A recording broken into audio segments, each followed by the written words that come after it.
ఈ యొక్క యాత్ర కీర్తనను మనము ధ్యానం చేస్తున్నప్పుడు మరి ఈ పాట పాడాలనిపించింది. దేవుని నామానికి స్తోత్రం.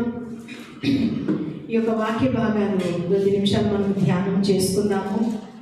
ఈ యొక్క వాక్య భాగం అంతా ధ్యానం చేస్తూ ఉండగా ప్రభు కొన్ని విషయాలు, కొన్ని మర్మాలు బయలుపరిచారు. హల్లెలూయా. దీన్ని బట్టి దేవునికి స్తోత్రం.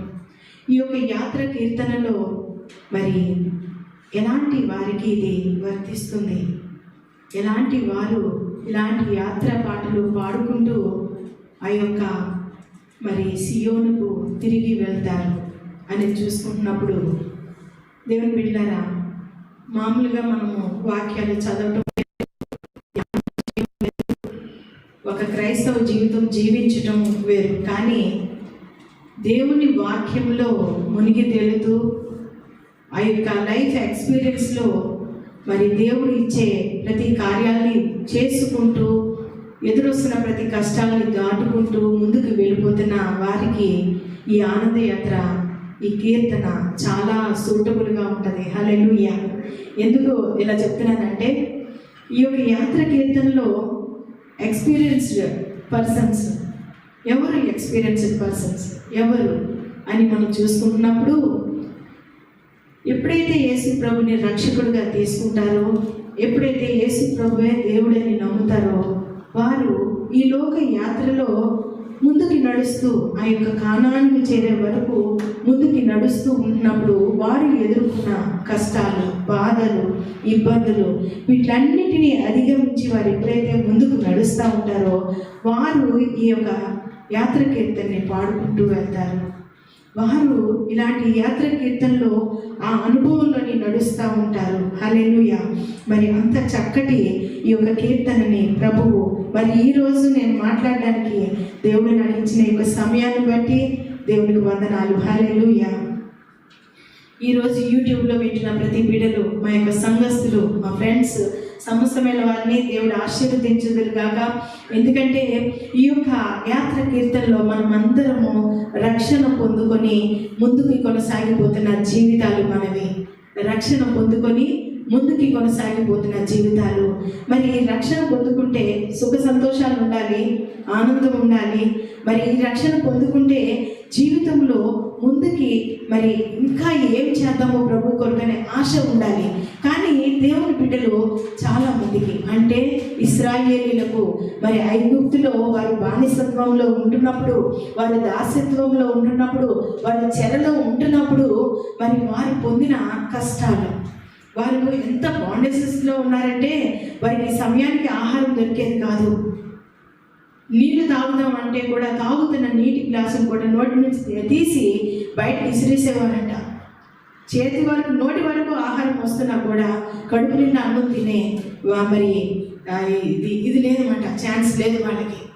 దేవుని బిడ్డలారా, మరి ఇంత బాధింపబడుతున్న జీవితాలు, కడుపు నిండా ఆహారం లేక, దప్పికకి నీళ్లు లేక, కష్టం, తమ ఎంత కష్టం చేసినా కూడా, ఎంత రోజంతా కష్టపడి పని చేసినా కూడా చేతి నిండా మరి ఆ యొక్క శాలరీ రాక ఎంత బాధలు ఉన్నాయండి దేవుని బిడ్డలకు.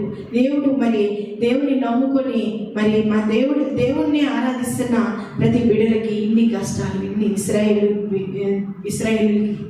దేవుని బిడ్డలారా, మరి ఇంత కష్టాలు మనకు ఉంటున్నప్పుడు మరి ఎప్పుడు మనకు విడుదల వస్తుంది అని చూసినప్పుడు దేవుడు మరి వారిలో నుండి మరి మోషేని బయటకు తీశారు. హల్లెలూయా. ఆ యొక్క మోషే ద్వారా ఆ యొక్క ఇశ్రాయేలీయులకు విడుదల వచ్చిందన్నమాట. దేవుని నామానికి స్తోత్రం. మరి ఈ రీతిగా ఆ చెరలో నుండి మనని రప్పించిన దేవునికి స్తోత్రాలు చెల్లించారు వారు. ఈ యొక్క ఇశ్రాయేలీయులకు ఎప్పుడు విడుదల వచ్చింది? వారు పడుతున్న బాధలన్నిటికీ విడుదల కావాలని చెప్పి మోషేని దేవుడు ఏర్పాటు చేసుకుంటున్నప్పుడు వారికి మరి మిగుల సంతోషం కలిగింది. ఈ నాయకుని ద్వారా మనకు ఒక ఓదార్పు, ఈ నాయకుని ద్వారా మనకు ఒక విడుదల వస్తుంది అని చెప్పి వారు ఆనందంతో మరి ఆ నాయకుడు చెప్పినట్టు విన్నారు.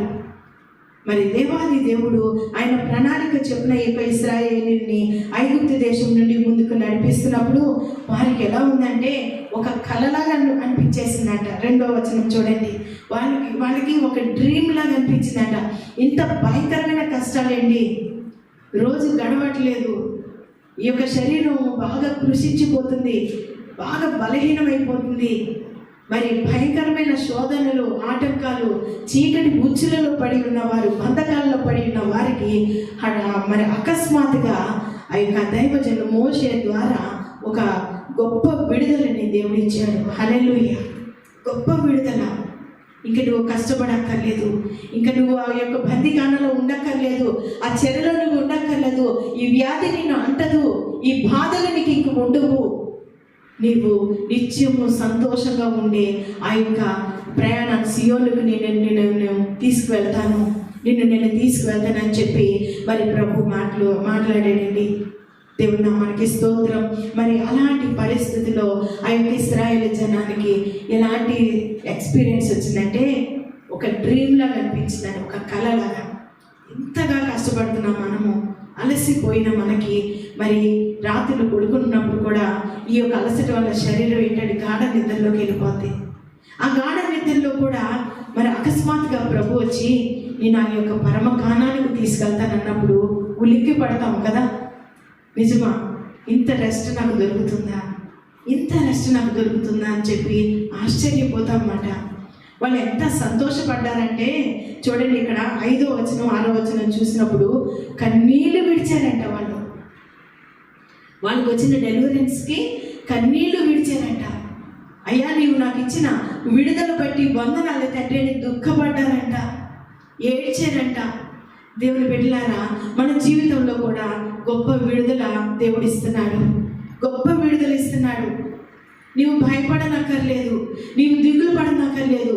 నీవు అనుకోవచ్చు, నా గురించి కాదు, నా బిడ్డల గురించి ఏంటి, నా భార్య గురించి ఏంటి, నా భర్త గురించి ఏంటి, నా బంధువుల గురించి ఏంటి తండ్రి నువ్వు అడగవచ్చు. సమస్తమైన వారికి దేవుడు విడుదల ఇవ్వడానికి సిద్ధంగా ఉన్నాడు. అకస్మాత్తుగా నీ జీవితంలో గొప్ప కార్యాలు జరగబోతున్నాయి. నీవు కళ్ళు తెరిచి మూసేలోగా ఆ యొక్క పరమ కానానులో దేవుడు నీకు ఏర్పరిచిన స్థానంలో నువ్వు నుంచబోతున్నావు. హల్లెలూయా! ప్రభు ఇచ్చిన ఈ యొక్క మంచి అవకాశాన్ని బట్టి దేవుడికి వందనాలు. మరి ఇలాంటి విడుదల పొందుకుని జనాంగంగా, విడుదల పొందుకుని వారముగా మనం ఉన్నామండి. ఇక్కడ చూడండి 5వ వచనంలో కన్నీళ్లు విడుచుచు విత్తువారు సంతోషగానంతో పంట కోసేదారు. హల్లెలూయా! ఒకసారి పాస్టర్ గారు చెప్పారు, అనేక మరణాలు జరిగిపోతున్నాయి, అనేక మంది భక్తులు మరి ప్రభు పిలుపుతో వెళ్ళిపోయారు. ఇదేంటి తండ్రి అంటే ఆ యొక్క కోత కాలంలో ఆ పంట కోసేస్తున్నాడు దేవుడు. పంటని, ఆ పంట అంతా మరి సిద్ధపరచబడి ఉంది. అది సిద్ధపరిచిన పంటని ఆయన అంతా మరి చేరుస్తున్నాడు ఒక దగ్గరికి. మరి అది గొప్ప విషయం అండి దేవుని బిడ్డలారా. మరి మన యొక్క జీవితంలో కూడా, ఈ సేవ జీవితంలో కూడా మనం చేసే పనులు, మనం చేసే పరిచర్య, మనం చేసే ఆరాధన సమస్తము ప్రభు దృష్టికి వెళ్తుంది. ఈ యొక్క పరిచర్య అంతట్లో దేవుడు ఒక గొప్ప పొలాన్ని మనకి ఇచ్చాడంటే ఆ పొలాన్ని దున్నాలి, దాంట్లో విత్తనాలు నాటాలి, మరి దాన్ని చక్కగా మరి పెంచాలి మొక్కల్ని. ఆ మొక్కలు మరి ఆ యొక్క విత్తనాలు మన చేతికి వచ్చే టైంకి ఆ పంటను మనము కోసేస్తూ ఉంటాం అన్నమాట. అలాంటి గొప్ప ఎక్స్పీరియన్స్ దేవుడు ఈరోజు మీకును నాకును ఇస్తున్నాడు దేవుడు. హల్లెలూయా! మరి మన జీవితంలో, మన యొక్క ఆత్మీయ స్థితిలో కూడా దేవుడు ఏం చేస్తున్నాడంటే మనని ప్రత్యేకపరుస్తున్నాడు, మనని మరి ఆ యొక్క ఎక్స్పీరియన్స్లోకి తీసుకెళ్తున్నాడు. మనము సమృద్ధి కలిగిన వారమై వాక్యమందు, ప్రార్థన యందు, ఒక మెచ్యూర్డ్ లైఫ్లో, ఒక అనుభవపూర్వకంగా ప్రభు సన్నిధిలో మనం ఉంటాం అన్నమాట. అలాంటి అనుభవంలోకి ప్రభు మనని నడిపించడానికి ఈ లోక యాత్రలో ముందుకే కొనసాగుతూ ఉంటామండి. హల్లెలూయా! అయితే ఈ ఇశ్రాయేలీలు ఏం చేశారంటే ఇలా నడుస్తున్న కాలంలో వారికి ఆకలేసింది, వారికి దప్పిక వచ్చింది. వారు ఎప్పుడు ఆకలేసిన, ఎప్పుడు దప్పిక వచ్చిన మోషేని వేధిస్తూనే ఉన్నారు. ఎలా అంటే ఈ యొక్క ప్రదేశానికి మమ్మల్ని తీసుకొస్తున్నావు, ఈ ప్రయాణంలోకి తీసుకొస్తున్నావు, మేము మమ్మల్ని చంపేయడానికి తీసుకొచ్చావు అని కూడా చాలాసార్లు అడిగారు. దేవుని బిడ్డలారా, దేవుని యొక్క నామంలో బ్రతుకుతున్నాం. మనకి మన యొక్క ఆత్మకి రక్షణ ఇచ్చినాక, మరి మన యొక్క జీవితాల్లో ఆ రక్షణ భాగ్యం ఇచ్చినాక మనము ఆ రీతిగా దేవుణ్ణి క్వశ్చన్ చేయకూడదు. నాకెందుకు ఈ శ్రమ వస్తుంది, నాకెందుకు నేను రక్షణలోకి వచ్చాక నాకెందుకు ఈ బలహీనతలు వస్తున్నాయి, నాకెందుకు ఈ కష్టాలు వస్తున్నాయి, ఎందుకు నా కుటుంబం ఎదగలేకపోతుంది, ఎందుకు నా జీవితంలో నాకు ప్రమోషన్స్ రావట్లేదు, ఎందువలన మరి నా యొక్క కుటుంబంలో శుభకార్యాలు జరగటం లేదు, ఏది అడ్డుగా వస్తుంది, ఏది ఆటంకంగా వస్తుంది అని చెప్పేసి మరి మనము దేవుణ్ణి మనం ప్రశ్నిస్తూ ఉంటామండి. ఈ యొక్క మన ఫ్యామిలీ లైఫ్స్లో చాలా కోరికలు ఉంటాయి, చాలా కోరికలు.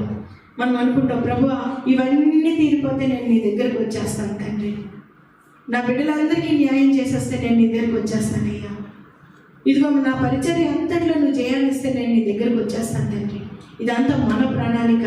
కానీ దేవుడు ఈరోజు ప్రత్యేకంగా నీతోనూ నాతోనూ మాట్లాడుతున్నాడు, ప్రత్యేకంగా నీతో నాతో మాట్లాడుతున్నాడండి. మీ ఒక్కొక్కరి జీవితంలో ఆ యొక్క పంట కోసే అనుభవం మనకి కావాలి.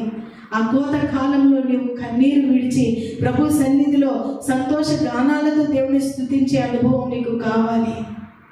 ప్రతి బిడ్డలు కూడా ఆ యొక్క పరలోకపు ఆనందంలో మునిగి తేలాలని చెప్పి ఈ యొక్క కీర్తన మన ముందు పెట్టాడు దేవుడు.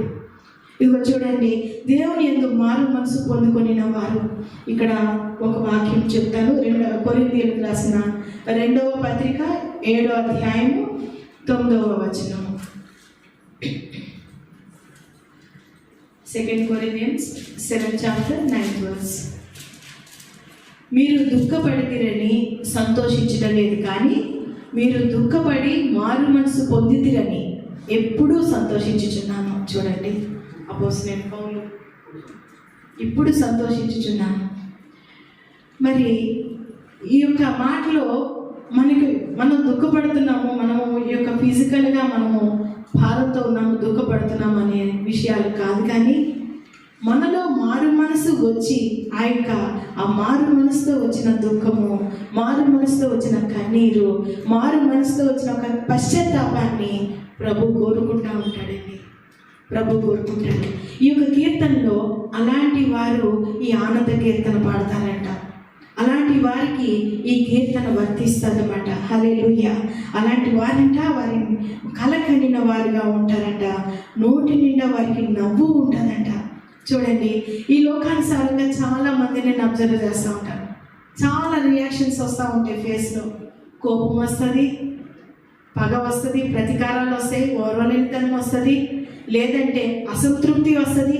ఈ ఎక్స్ప్రెషన్స్ అన్ని ఫేస్లోనే చూపిస్తూ ఉంటారు చాలామంది. ఈ యొక్క ఎక్స్ప్రెషన్స్ అన్నీ దేవునివి కాదు, దేవుని ఎక్స్ప్రెషన్స్ కానే కాదు. దేవుని బిడ్డలారా, మనకి ఇచ్చిన ఒకటే ఒక ఎక్స్ప్రెషన్ ఏంటంటే తృప్తిగా, సంతోషంగా, నవ్వుతూ ప్రభు సన్నిధిలో ఆనందంగా ముందుకి కొనసాగిపోవటమే. ఇంతకంటే మరి వేరే ఎక్స్ప్రెషన్ ఏది లేదండి. హల్లెలూయా. చాలామంది చాలా రకాలుగా ఆ రియాక్షన్స్ చూస్తున్నప్పుడు ప్రభువా ఇదేంటి అని అడుగుతున్నప్పుడు దేనికి కూడా దేవుడు జవాబు ఇవ్వడు. కానీ నీ హృదయం నుండి వచ్చే ఆ యొక్క తృప్తి, ఆనందము, సంతోషముని, ఆ కన్నీరు, ప్రభువులో కన్నీరుని చూసినప్పుడు దేవుడు చాలా సంతోషిస్తూ ఉంటాడు, తృప్తి పడుతూ ఉంటాడు.